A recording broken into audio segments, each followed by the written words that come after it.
Brandon Kaplan, and I have a creative agency here at the Assemblage named Skilled Creative. And we are at a place where people hear about, smart homes and voice experiences and all of these technologies kind of being pushed into every element of our lives. And there is a natural fear that comes along with that. But all throughout our modern history, that's been kind of pervasive.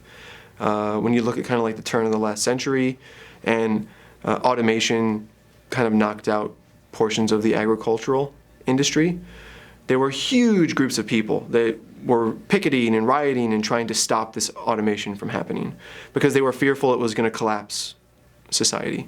And it changed things, right? I think the numbers are 40% of our employment was in agriculture before automation, and now it's closer to 2%. So you would look at that and say, wow, it really destroyed, an industry. But in reality, it didn't. The people that were in those jobs were able to pursue other passion points or other elements of that industry. So employment didn't drop. People just moved off to other pursuits, which grows an economy and helps society. And then additionally, at that same time, that is when we invented high school, right? So there were less people working on farms at a young age, and they were able to go, and we created high school out of that. And that's completely changed education in the country. So I guess in summary, there's a lot of technology coming at us. It's natural to have a hesitation towards that, but we believe that if you handle it with the right care, it could be very helpful to society. And if you take kind of a unique perspective, look for the opportunities to leverage technology to improve society and to improve your life and to improve the human condition. Because at the end of the day, we think, technology can help us be more human if leveraged. So don't be scared of technology. It can help us in a lot of unique ways.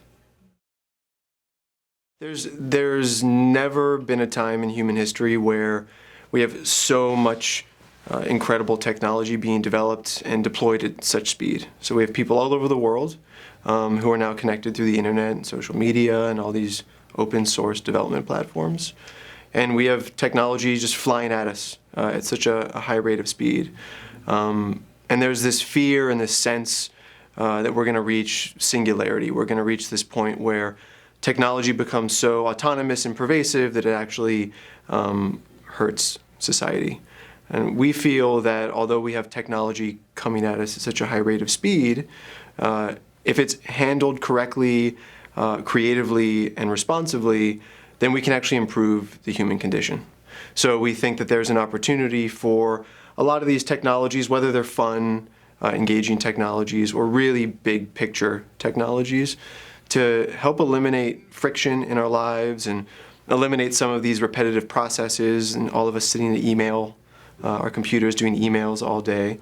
And removing some of that friction and some of that process will allow us to be more abstract, work on more creative pursuits. And there's a lot of instances in history where people were fearful that technology was going to displace an industry and destroy society. But when it actually came to fruition, it improved society dramatically.